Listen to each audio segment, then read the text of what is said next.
Merci pour les vases que Dieu a choisis ce matin. Que le Seigneur, que le Seigneur, que le Seigneur, que le Seigneur,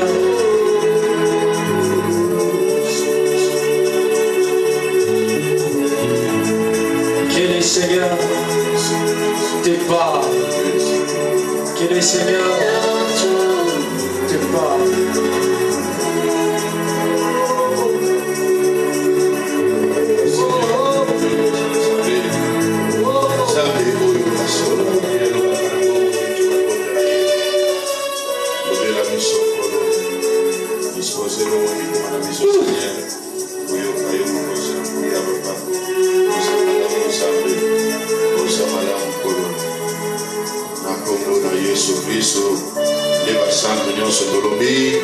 Amen. Alléluia. Alléluia.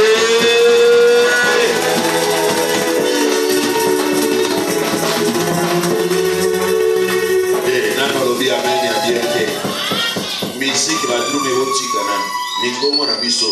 Il y a des temps il faut tout ça la mingongo sans instrument. Maman ko biga mele ya makasi sans instrument. Instrument ça ezo matalikolo yo tike na sendo kitisi susu ya yo. Alléluia. Nano komicité. Pekisa mungongo eza ya yo te ya nzambe. Na tongo lelo pesa ngo nzambe ko eza ya ye. Alléluia. Dans son palais tout s'écrie. Dans son palais tout s'écrie. Dans la maison de tout s'écrie.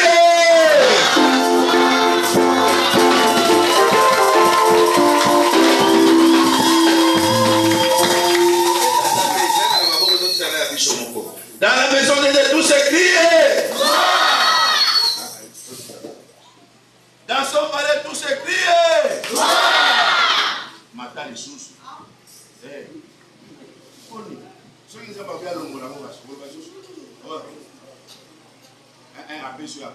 Dans son palais tout s'écrie.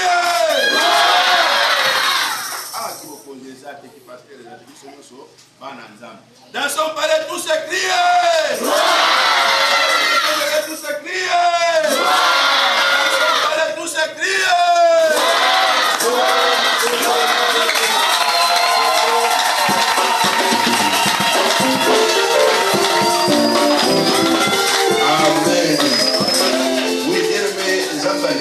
Biloko ndenge wana sema lenga biloko malili te yo zakadi yosuka malili ni mamene malili beta maboko malili yemba malili meso iko gokeme era koli yawa wana malili zakate bande oluka misuni oyo ndika misuni kondute mi hapana sobe. Amen. Hallelujah. Oya lingi Yesu abeteli maboko makasi betela ye maboko bakisa milolo ya prière milolo bakisa milolo bakisa maboko na Yesu Kristo zabla komisama tobele kombo na Nzambe pona grâce na ye oya saleli biso nakanisi depuis jeudi toza elongo na papa na biso awa na ba oyo bayebi ete yende azali directeur de district ya province orientale Mobimba.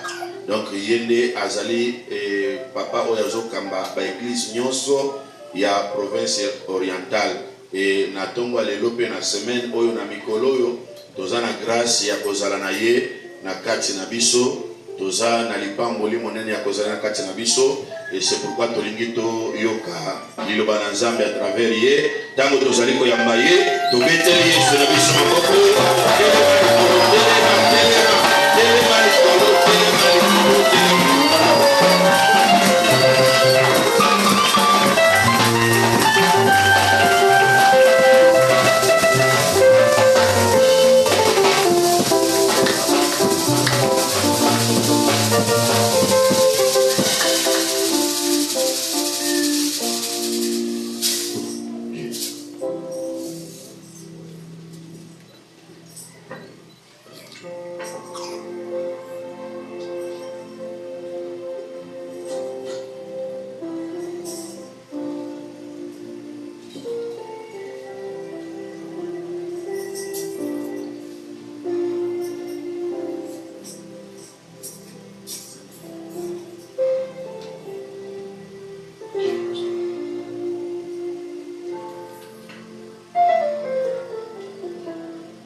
Seigneur. Nous vous saluons dans le grand précieux nom de notre Seigneur Jésus. Vous pouvez aussi saluer les personnes qui se trouvent.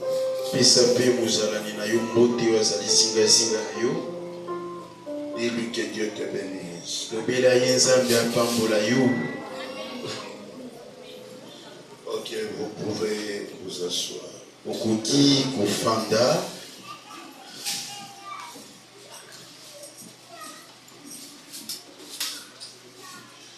Nous bénissons encore le Seigneur.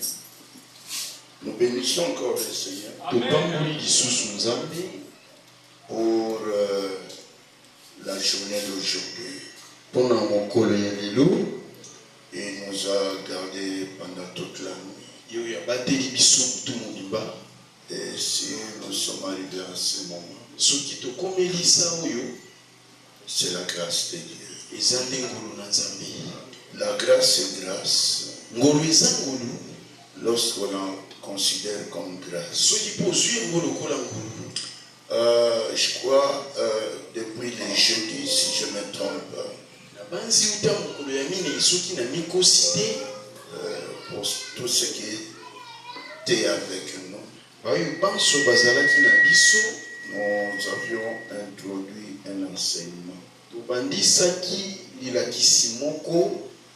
qui a pour thème les pouvoirs de la sémence. Je ne saurais pas faire toute la récapitulation. Néanmoins, pour les bien-aimés qui n'ont que l'occasion de venir occulter les dimanches,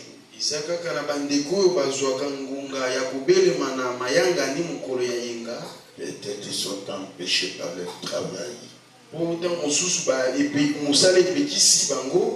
Je vais faire une petite récapitulation. Notre verset clé se trouve dans le livre de Genèse. Genèse au chapitre 8, si je ne me trompe pas. Verset 22. Qui a trouvé là où vous êtes? Amen. Vous pouvez lire. Genèse 8, nous lisons le 22e verset. Amen. Tant que la terre subsistera, les semailles et la moisson, le froid et la chaleur, l'été et l'hiver, les jours et la nuit ne cesseront point. Parole du Seigneur. Amen. Amen. Est-ce qu'on peut acclamer pour ça?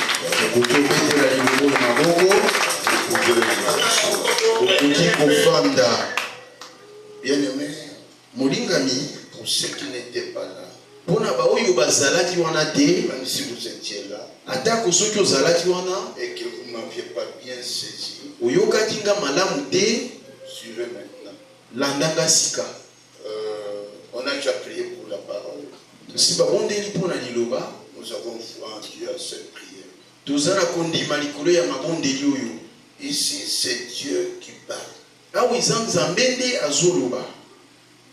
Il parle à l'homme. Tant que la terre subsistera, les semailles et la moisson. Donc, les semailles est attaché à la moisson.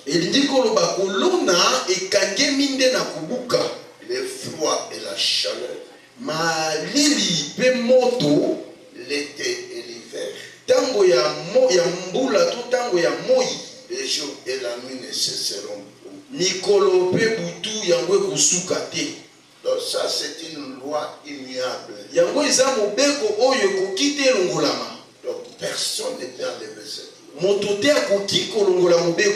Parce que c'est le ciel qui l'a décrété. Alors, nous parlons du pouvoir de la sémence. Ça, c'est le matériel didactique que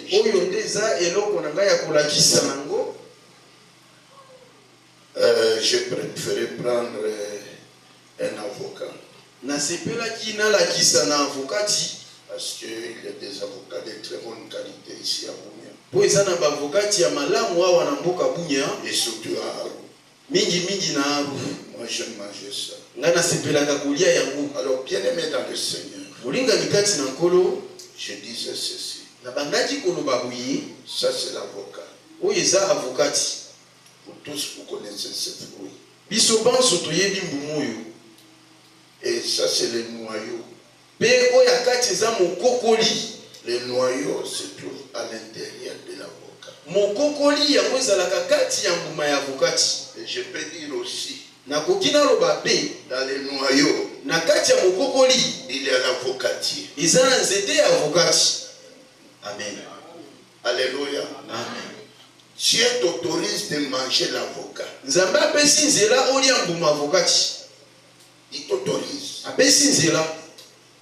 Depuis le commencement, depuis l'Éden, il a autorisé à l'homme de manger le fruit. Mais Dieu ne t'autorise pas de manger les noyaux. Les noyaux, c'est la sémence. On ne mange pas la sémence. Si tu manges la sémence, si tu détruis la sémence, tu arrêtes la croissance ou le développement de ce fruit.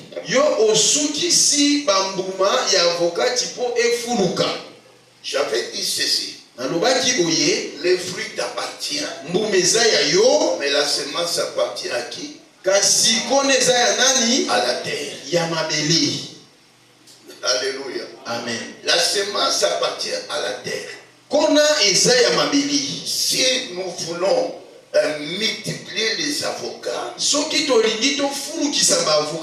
ayons l'habitude de retourner la sémence à la terre. Vous savez, chaque fois qu'on parle de la sémence, les gens ne font qu'allusion à l'argent. Non, ce n'est pas seulement l'argent. La parole de Dieu est une sémence. La prière est une sémence. Toi, tu es une sémence. Je vous ai montré ça. J'avais pris un verset dans le livre de Jean où le Seigneur Jésus-Christ dit ceci. Si le grain de blé qui est tombé à terre ne meurt, il reste seul. Mais s'il meurt, il produit beaucoup de fruits. Donc il faut que les grains tombent à terre. Je vous ai donné l'exemple. Dieu avait perdu l'homme qu'il a créé à son image et à sa ressemblance. Alors pour récupérer l'homme, Dieu est devenu une sémence. Amen. Alléluia. Amen. Il était devenu une sémence. Dieu est resté avec un seul fils qui était dans son sein, le Seigneur Jésus-Christ. Alors, Jean 3,16 nous dit ceci. Car Dieu a tant aimé le monde qu'il a donné son fils, afin que quiconque croit en lui ne périsse point, il est la vie éternelle. En d'autres terres, Dieu a semé son fils pour nous avoir. Il est resté avec un seul fils Il a semé le fils unique pour qu'à travers ce fils-là, vous et moi devenions le fils de Dieu. Amen. Est-ce qu'on peut acclamer? Ça, c'est la manifestation de l'amour de Dieu. Donc, si Dieu lui-même, l'auteur de la loi, des semailles et de la moisson, est devenu une semence, à combien plus forte raison nous autres? Écoutez, dans la vie, il est un temps. Il faut accepter de mourir. Amen. Lorsqu'on prend une semence, on la place sous terre, la semence meurt. Il faut mourir dans la chair pour produire une vie spirituelle. Amen. Alléluia. Amen. Il faut mourir dans la... Faites mourir les œuvres de la chair. Pour que tu fasses mourir les œuvres de la chair, il faut que tu sois sémé. Je vais vous donner un secret. La vie de l'esprit, pour vivre une vie de l'esprit, il faut commencer par mourir en Christ. Le mot résurrection vient après la mort. On ne peut pas mener une vie de résurrection si on n'est pas encore mort. Comprenez ça? Amen. La vie de la résurrection, c'est la vie de surnaturel.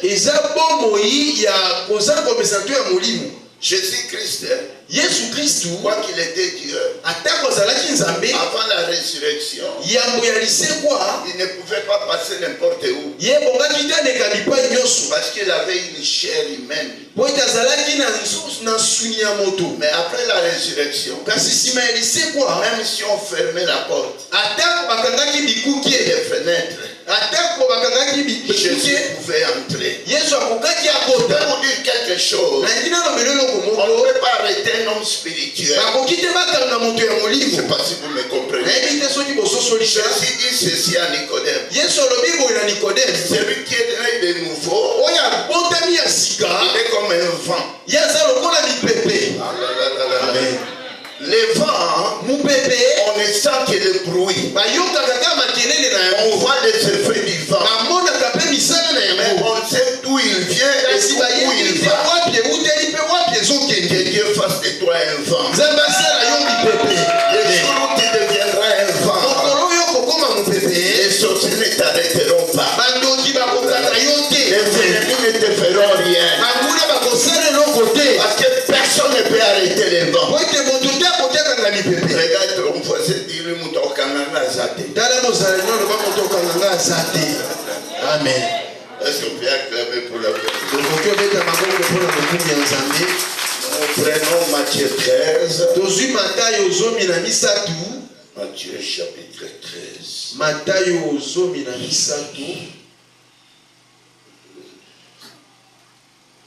Un instant.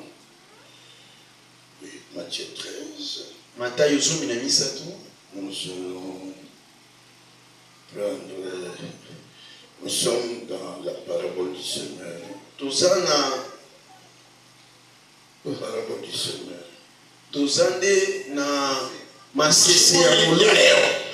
Il n'y a pas d'autre technicien. Toi, tu fais des travaux à la fois. Amen. Mais nous prenons ceci.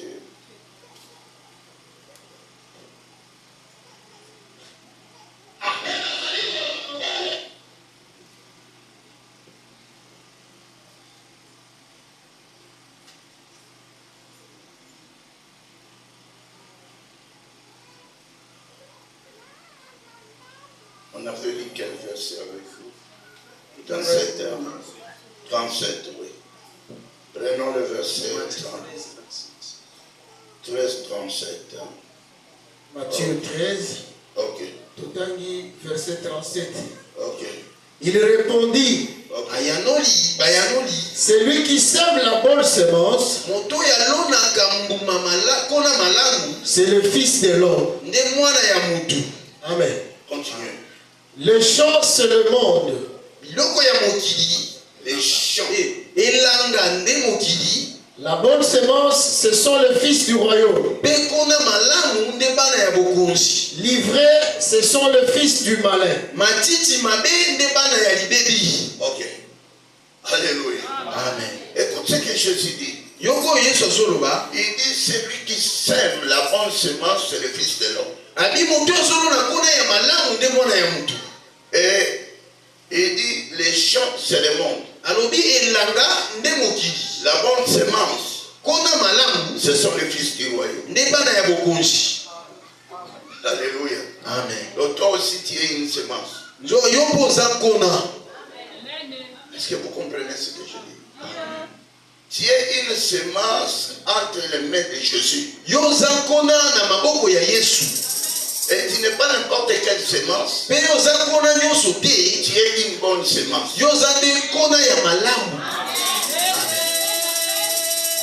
Je me laisse que quelqu'un puisse s'approprier de cette parole. Il dit, celui qui sème la bonne semence, c'est le Fils de l'homme. Le Fils de l'homme, c'est qui? C'est Jésus. Amen. Donc notre Dieu est un grand semeur. C'est lui le propriétaire du jardin d'Éden. Il y a quelque chose qui me vient en toi. Écoutez bien aimé dans le Seigneur. Le jour où Jésus était ressuscité, lorsque Marie la cherchait, il voyait un homme qui était comme un jardinier. C'est lui le jardinier. Alléluia. Amen. Il est ressuscité comme un jardinier. Il est ressuscité comme un jardinier. Le propriétaire du jardin d'Éden, c'est lui. Alléluia. Amen. Il a la semence entre ses mains. Il dit la bonne semence, ce sont les fils du royaume. Donc je te dis, j'insiste, que tu es une bonne semence. Toi, ce que je te dis, comme tu es une bonne semence, partout on va te semer, tu vas sortir. Amen. Alléluia. Amen. Partout, même dans les lieux arides, tu vas sortir. Même dans une situation difficile, non, tu vas paraître. Amen. Alléluia. Amen. Vous savez, David connaissait toutes ces choses. Il dit, même si je traverse dans la vallée de l'ombre, je ne sais pas s'il y a quelqu'un qui traverse dans la vallée de l'ombre de la mort, qui est dans une situation difficile dans cette église. Il dit, je ne crains de rien. Ta houlette et ton bâton me rassurent. Donc je marche dans l'assurance. Comme tu es une bonne semence, partout tu iras, marche avec assurance. Même devant une situation difficile, écoute ce qu'il dit. Livrés, ce sont les fils du malin. Et pendant que les gens dormaient, l'ennemi est venu s'aimer. Toi, tu tu es comme les champs de Dieu. Yo za lokola elanga ya Nzambe. Tu dois faire attention. Et Seigneur osala keba. Ne permets pas à l'ennemi de semer de mauvaises choses en toi. Yo kotika nzela te monguna lone loko ya mabe kati na Ne yo. permets pas d'autres personnes de semer de mauvaises choses en toi. Yo kotika te bato misuba lone loko mabe kati na yo. Parce que tu es le champ de Dieu. Oite yo za te elanga ya Nzambe. Tu appartiens à Dieu. Yo za ya Nzambe. Tu es une propriété privée de Dieu. Yo za esalelo ya Nzambe. Dis à ton voisin, moi j'appartiens à Dieu. Lobela mozala lingana za ya Nzambe. Alléluia. Amen. Non, tu es une semence entre les mains de Dieu. Yo za nde kona na maboko ya Nzambe. Comme tu es une semence, donc tu es une semence royale. Parce que notre Dieu est un roi. Yo za kona ya bokonzi po ete Nzambe na biso aza mokonzi. Alors ne crains pas. Kobanga te.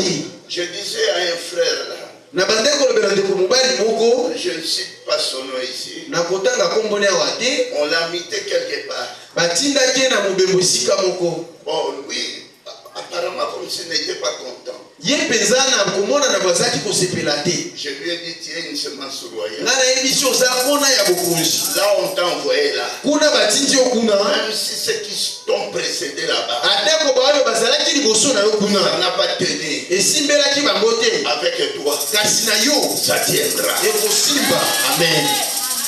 Alléluia. Amen. J'ai donné l'exemple de Joseph. Napesaki ndakisa ya Yosefu. Écoutez la prophétie sur Joseph. Yoka esakweli likolo ya Yosefu. Il dit Joseph était un rejeton d'un arbre fertile. Alobi Yosefu aza te ebimelo ya nzete ya bofuluki. Alléluia. Amen. Donc, planté près d'une source. Oyo alonami pembeni ya etima. Comme tu es une semence royale, Lokolo oza kona ya tu bokonzi. es planté près d'une source. Yo olonami pembeni ya Or, etima. la source là, c'est le Seigneur Jésus-Christ. Soka etima nde Yesu Kristu. Je vous ai dit dans cette église, Nalobaki yango na eklesi oyo. Joseph n'a jamais prié pour l'élévation. Yosefu ye abondela te mpo na Il kotongwama. n'a jamais prié pour la prospérité. Abondela te mpo na bokei Il liboso. n'a jamais prié pour la victoire. Ye abondela te mpo na Mais elonga. écoute ce que la parole de Dieu dit. Kasi yoko liloba na Nzambe elobi. La prospérité l'accompagnait. Bofuluki ebandaki kokende na ye esika moko. Que la prospérité t'accompagne. Tika ete bokende oseku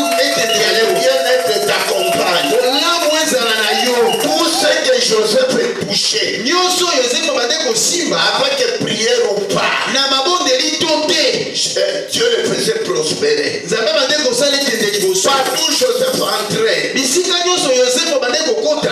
il y a quelque chose.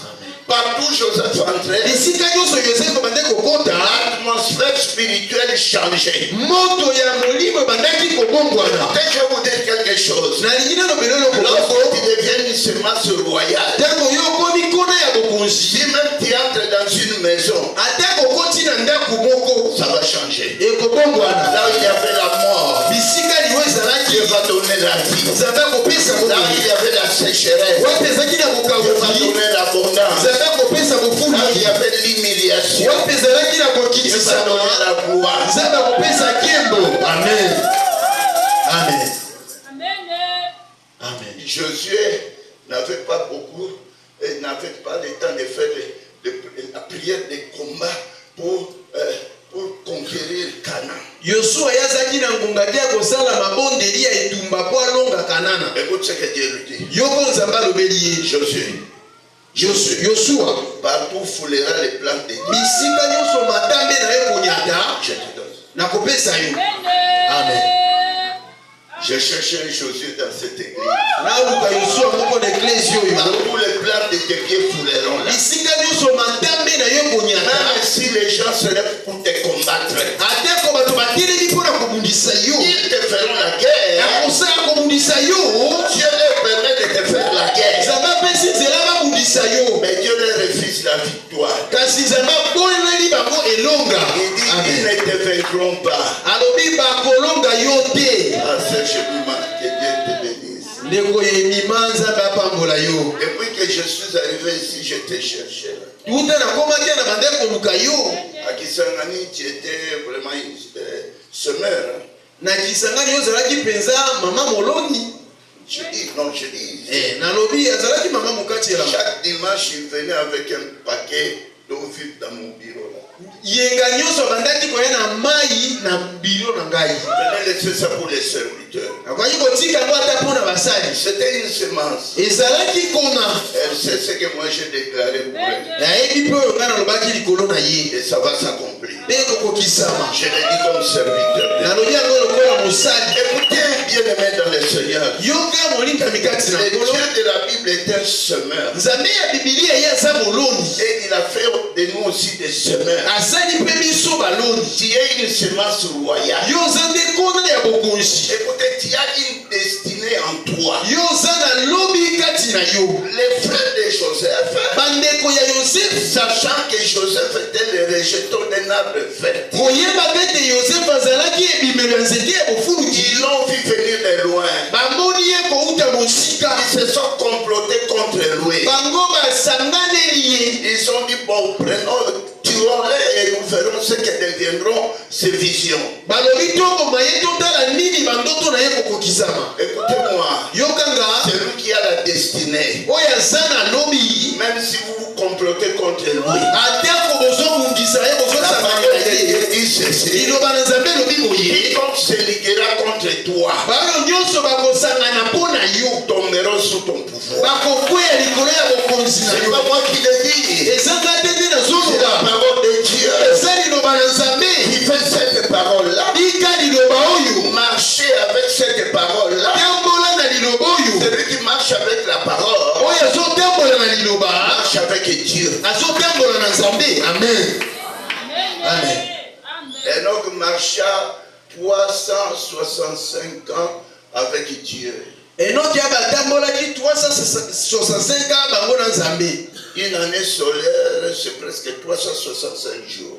Na mbula na mobu moko ezwaka ata 365 jours. Tu as marché avec Dieu combien de temps, combien de jours, combien de mois, combien de jours. Yo tamboli na Nzambe mikolo boni tango boni baposo boni pesa nzaboni. Écoutez, je vais vous dire quelque chose. Yo kana solo bele eloko moko. J'ai dit ça dans cette église. Na lobi yango na église yoyo. Ne cherchez pas la gloire. Koluka te kembo. Ne cherchez pas l'élévation. Koluka te kotombwama. Ne cherchez pas toutes les choses. Koluka te biloko nyonso. Mais cherche celui qui est capable de te donner toutes ces choses. Kasi luka moto azali makoki kopesa biloko nyonso. Si Jésus est en toi, Soki Yesu aza kati na yo. il va t'élever. Akotombola Parce que yo. la parole de Dieu dit, Oite liloba na Nzambe elobi. de la poussière, Na putulu. il prend les misérables Azwaka moto na pour pasi. les faire asseoir avec les grands. Po avandisa ye kati na bakolo. Que Dieu te fasse asseoir avec les grands. Nzambe asala yo fanda na bakolo. Amen.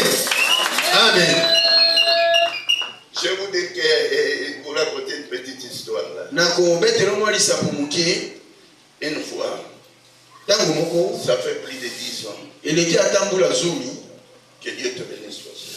Nzambe apambola yo ndeko na Dieu ngai. te bénisse. Nzambe apambola.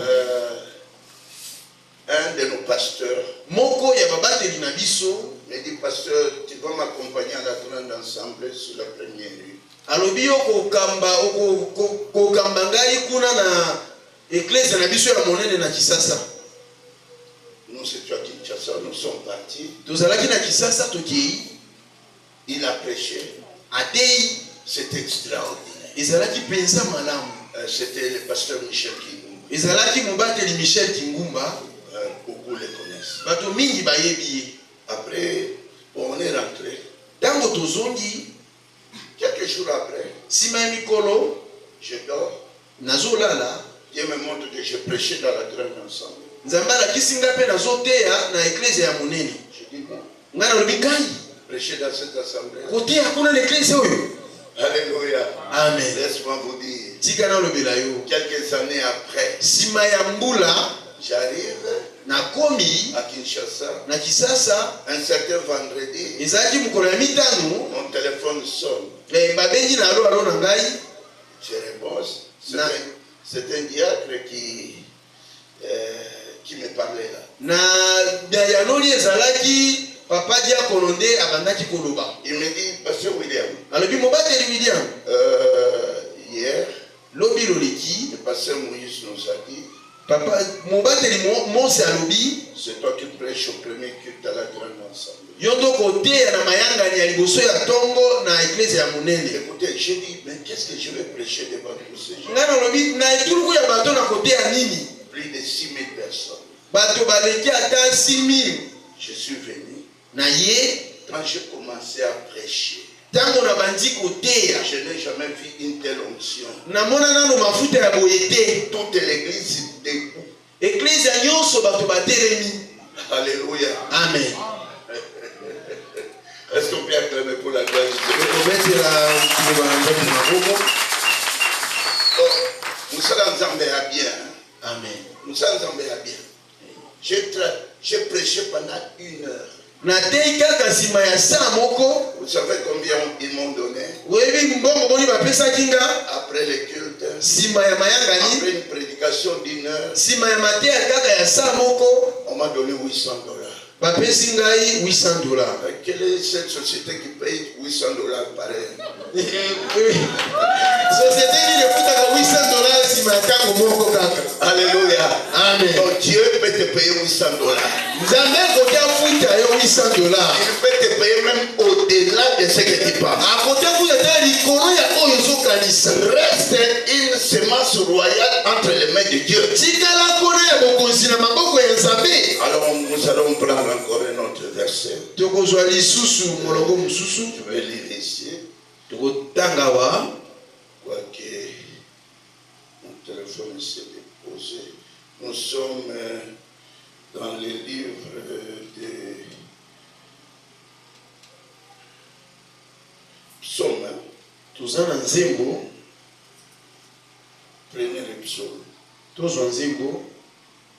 Nous n'en deux. Tukuli bwana mibale. Nous allons lire Psaume 92, oui. Le psaume 91, c'est pour la protection. Tuku libwana moko ezali pona kobatelama.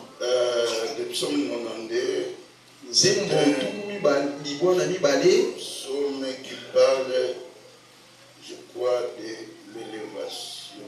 Yango ezoloba pona tombwa. Je prends le verset 13. Nazui molongo ya 13. Suivez bien cette lecture. Landa malamu litangi oyo. Les justes croissent comme les palmiers. Bayenge bene bango bakolaka lokola mbila. Ils s'élèvent comme les cèdres du Liban. Bango batelemaka lokola matete ya Liban. Non, c'était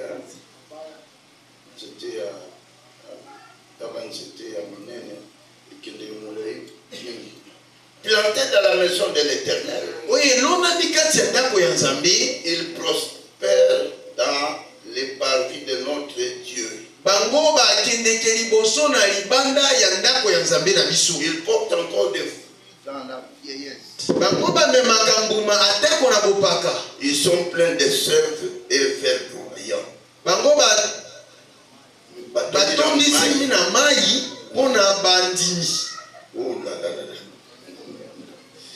Écoutez, on nous dit les justes croissent comme des palmiers. Ils s'élèvent comme les cèdres des Liban.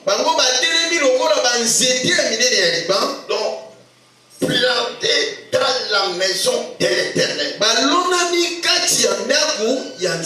en lisant ce verset, j'ai compris que les justes sont des semences.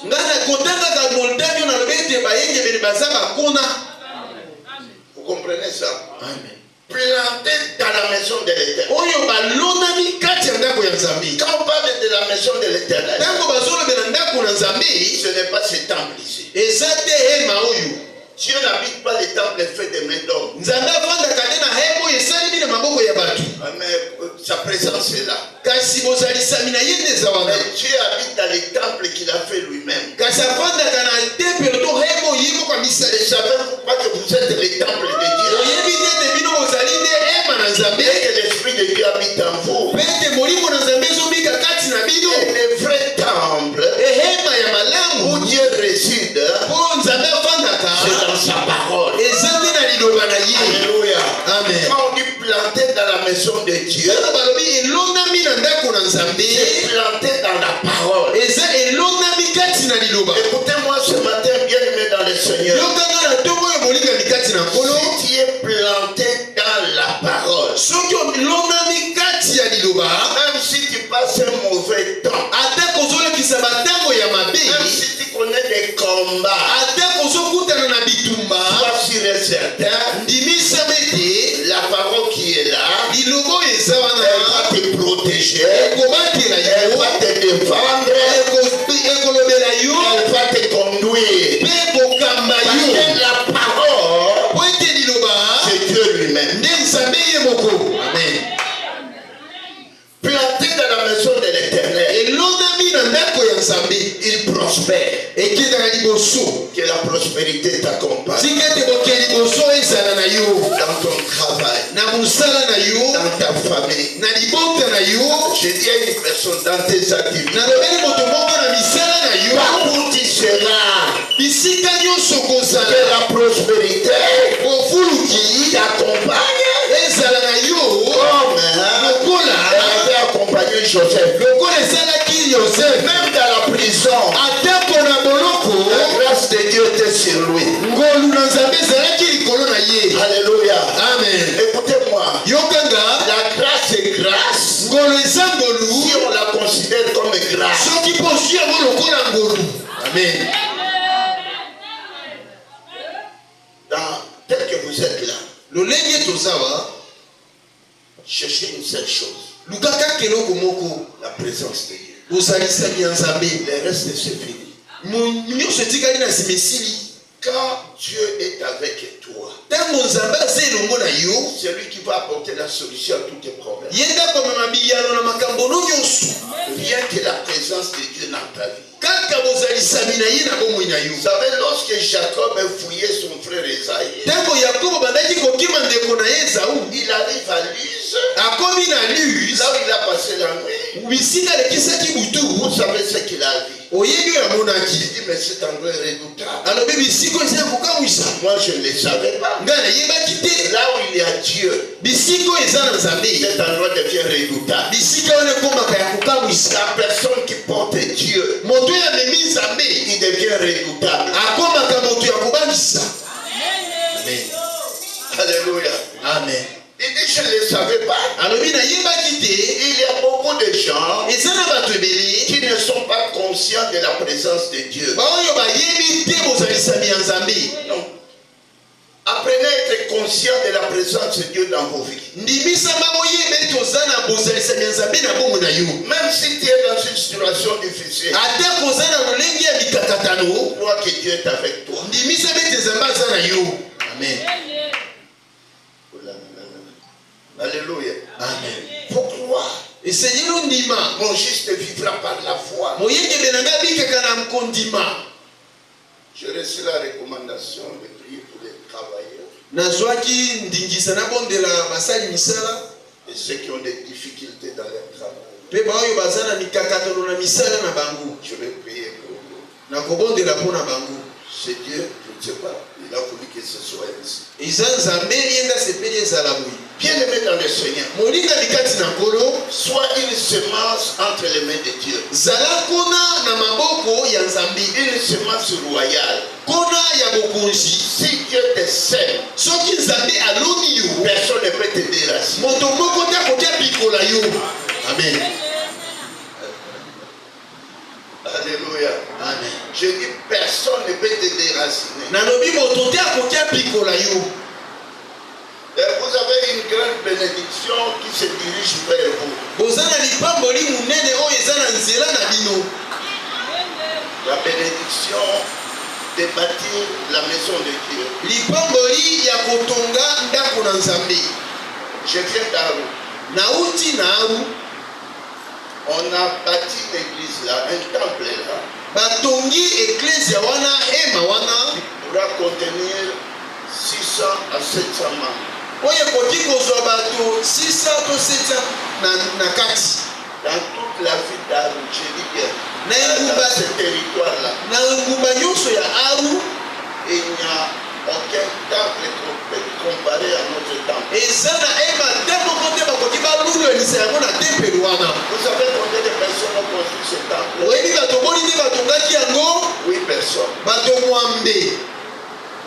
Alléluia. Amen. On a fait des appels à l'église. Ce Ce que l'église a fait sortir, c'était moins de $3,000. Mais le coût total kasi nyonso ezalaki emebo esila de ce temple, ya hema oyo c'était $100,000. ezalaki $100,000.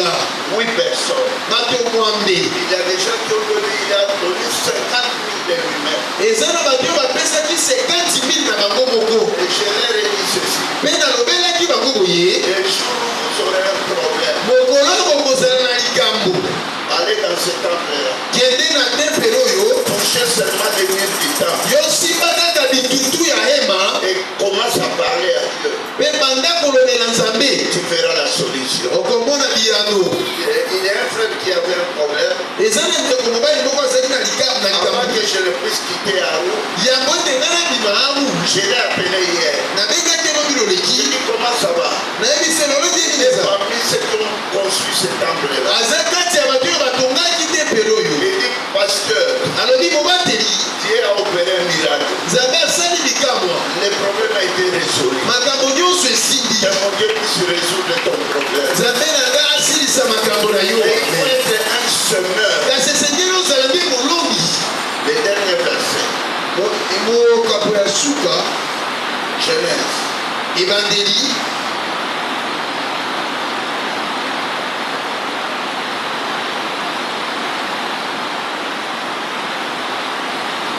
Genèse 26. ebandeli mokapo ya tuku mibale na motoba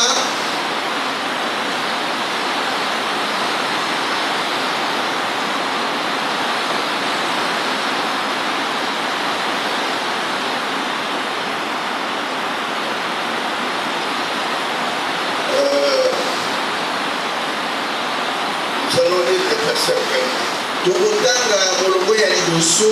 Il y eut une famine dans le pays. nzala eyaki na mboka. Outre la première famine qui y est du temps d'Abraham.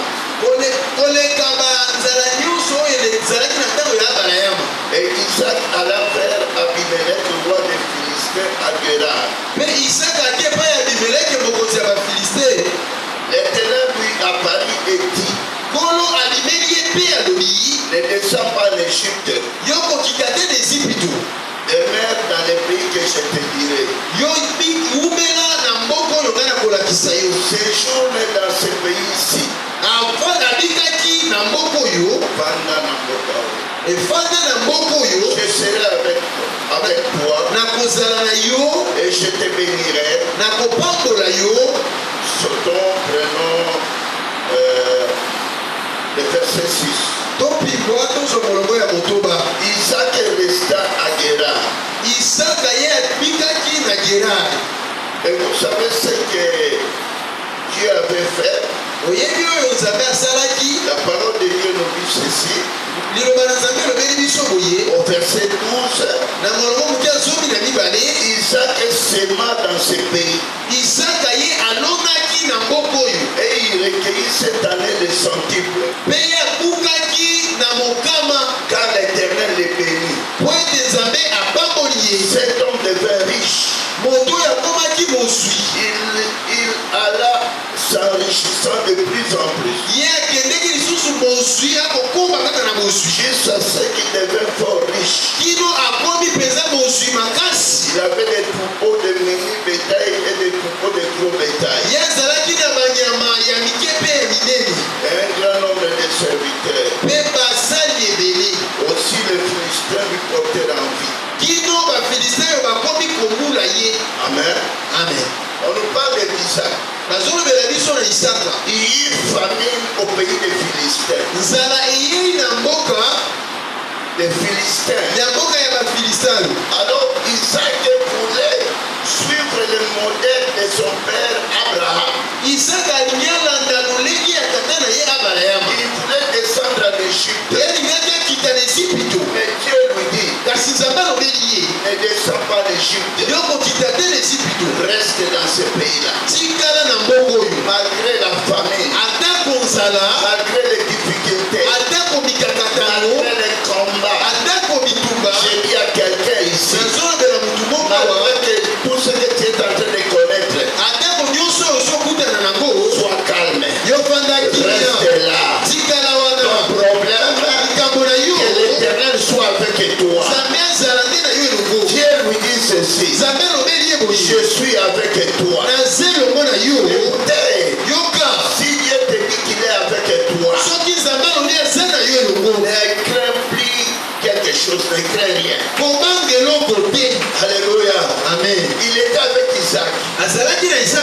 Et Isaac avait la semence.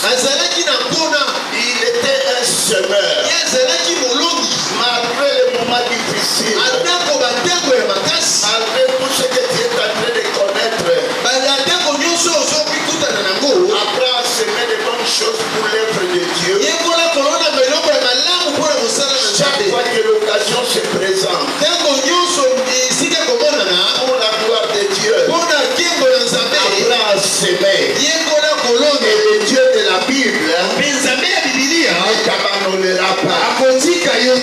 Isaac a semé dans ce pays-là. Là où il y avait la famine, là où il y avait des difficultés, là où il y avait la sécheresse, Isaac a semé. Et parce qu'il a semé, Dieu le bénit. Dieu bénit les semeurs.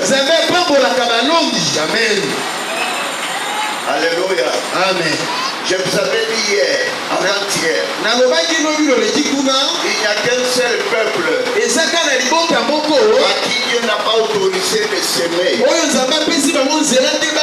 Ce sont les oiseaux. Les oiseaux qui n'ont pas de champ. Ils ne sèment pas, mais ils mangent. Mais les humains doivent semer. Vous et moi, nous devons apprendre à s'aimer. Le problème des chrétiens, c'est quoi? Ils ne savent pas garder la semence. Écoutez-moi, tu peux manger cet avocat et ça se termine. Mais celui qui garde la semence, il peut, avec le temps, avoir un avocatier. Dans l'avocatier, il y a des avocats en grande quantité. On ne joue pas avec la semence. Retourner la semence à la terre, c'est un interdit. Le problème des chrétiens, c'est quoi? Lorsqu'ils mangent une mangue et que cette mangue est sucrée, ils vont chercher à manger le noyau. Mais si tu manges le noyau, il va semer quoi? Ne mangez pas le noyau. Retourne le noyau à la terre. Lorsque le noyau retournera à la terre, après un certain moment, tu verras ce qui va se passer. La loi de la multiplication. Le Dieu de la Bible est un Dieu de principe. Il est le Dieu de principe. La loi des semailles et de la moisson. On ne peut pas moissonner si on n'a pas semé. Celui qui ne sème pas, il va moissonner et va moissonner. Il va moissonner. C'est un voleur parce qu'il n'a pas semé. Mais comment tu peux aller moissonner, tu n'as pas semé? Apprenez à s'aimer. Église de Dieu, je vais vous dire encore quelque chose qui est monté dans mon cœur. Apprenez aussi à payer la dîme. La dîme, c'est une semence. Même moi, le pasteur, je paye la dîme. Ah bon? Amen. Surtout nous, les pasteurs, nous ne payons pas la dîme. Moi, serviteur, je vous ai scandalisé. Je prêche la vérité. Même les pasteurs doivent payer la dîme.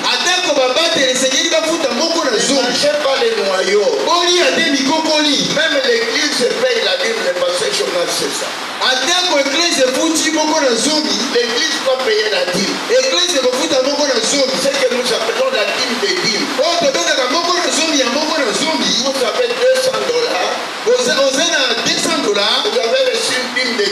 $200. ozwaki moko na zomi ya $200. Ne mangez pas les $200. yo kondunda $200 nyonso oyo te. Prenez $20. zwa $20. Les 180 c'est pour vous. 180 eza ya yo. Et si tu manges les $20, tu manges les noyaux. soki olei $20 wana olei bokokoli. Vous allez rendre les gens incrédules. yo kokomisa bato bakoma na motema ekenze. Ils ne voudront plus payer la dîme. bakolinga esu te bafuta moko na Donc zomi. je vous dis la vérité. nalobeli bino solo. C'est les noyaux. eza mokokoli. Je touche d'abord cet aspect-là. nasimbi nano na eteni oyo. Parce que beaucoup de gens ne comprennent pas. po ete bato ebele bazososola te. Vous voulez la bénédiction, bolingi lipamboli. vous voulez la prospérité, bolingi bofuluki. mais vous mangez la semence. kasi olei kona. amen. Il n'y a plus d'amen à l'église. awa mine eza te. Natika nanga. Attends à libérer aussi bon mot les alibandano. Je vais terminer bientôt. nakosilisa kala te. La semence. kona Faites attention. salakeba. Je le dis comme enseignant de la parole. nazoloba lokola molakisi ya liloba. Devant Dieu, devant ta conscience. liboso ya nzambe mpe liboso ya bomoto na yo. Qui sont ceux qui ne payent pas la dîme? N'ayez pas honte. Ne faites pas. banani nde bafutaka moko na zomi awa te. Tombola musapi na yo futaka te. Donc je pose la question. natuli motuna. Oh. Otelemana. amen. Que Dieu te bénisse. amen. Que Dieu te bénisse. nzambe apambola bino. Que Dieu te bénisse. nzambe apambola bino. Écoutez-moi. yoka ngai. On ne te dit pas d'amener autant. bayebi so toya na boni. Parce que la parole de Dieu nous dit ceci. po ete liloba na nzambe elobi boye. Celui qui mange la dîme moto oyo azolia moko na zomi. doit ajouter les 1/5. ye esengeli abakisa lisusu moko na mitano. Mais on vous épargne de cela. kasi biso tobimisi bino na yango. En titre symbolique, na lolenge ya kosala. nous allons prier pour vous. tokobondela mpo na bino. Donne-les des enveloppes. pesa bango balokasa. Mais ce que tu peux mettre, tu sens dans ton cœur que tu peux faire ça pour réparer la Bible. tia oyo esengeli otia oyebi ete na kotia boye mpo nabongisa moko na zomi. Je ne sais pas combien, je te dis rien. nayebi boni te na kolobela mpe eloko Mais te. si tu es conscient que tu manges la Bible, kasi soki oyebi ete oliaka moko na zomi. prends cet enveloppe. zwa lokasa oyo. Pasteur, donne à quelqu'un des protocoles. Donne-moi. pesa ngai. C'est moi qui ai initié ça. nga nde nasali yango. Si tu sens que tu es dans ça, viens. soki oyebi ete oza na kati na yango yaka. Viens chercher l'enveloppe entre mes mains. yaka koluka lokasa na maboko na ngai. Le dimanche prochain, je vais prier pour toi. dimanche ezoya na kobondela mpo na bino. Toi qui manges la dîme. amen. Et toi aussi. Hey. Belle. Un interprète qui mange la dîme. amen. Venez, n'ayez pas honte. boya bozala na soni te. Celui qui aura honte de moi devant les hommes, oyo akozala na soni na ngai liboso ya bato. moi aussi j'aurai honte de lui devant mon Père et devant les anges. nga mpe nakozala na soni na ye liboso ya tata na nga mpe banzelu na lola. On ne mange pas la semence. baliaka te nkona. Ce n'est pas bien. eza malamu te. Quand on te paye, il y a un panier de la dîme ici. ntango bafutaka eza na kitunga ya moko na zomi awa. Qui est l'intendant de cette église ici? nani nde azali diakono na eklesi oyo. Le diable, c'est qui? diakono Je demande le diable. mama koleti. Ozala yomo. Elle est seule. e mama chantal. Ouais, elle est où? Naocha badiatre, monsieur, naobakisa badiatre. amen. Naobakisa. Ayomo musale leki mingi. Boyede. Naobakisa. Vous savez, l'administration doit être forte. esengeli ete bisika ya kokamba ezala makasi. Même pour la construction, atako mpona kotonga. on doit monter un comité. esengeli totia etuluku. Pour les pasteurs, vous êtes à côté. mobateli oza nanu libanda. C'est ça. C'est ce qu'ils ont fait là. nde boye. À Aou. oyo tosalaki kuna na awu Les pasteurs n'étaient pas là. mobateli azalaki wana te. Dans ces comités-là, non, pas de pasteurs. Mobateli azalaki te. Mais quand ils ont fini de bâtir le temple, kasi ntango basilisi kotonga tempelo, c'est le pasteur qui est dans la gloire maintenant. eza mobateli nde akomi na nkembo sika. Alléluia. Amen. Alléluia. Amen. Nous, c'est la parole et la prière. biso nde liloba mpe mabondeli. Après c'est tout. Je vous ai dit hier, nalobaki lobi loleki j'ai laissé l'église à un petit garçon. natiki eklesi ya kisangani na mwa mwana moke. Il est comme qui? Frejo. Ah, bien. Viens. Ah, il est comme il est. C'est un jeune homme, hein? aza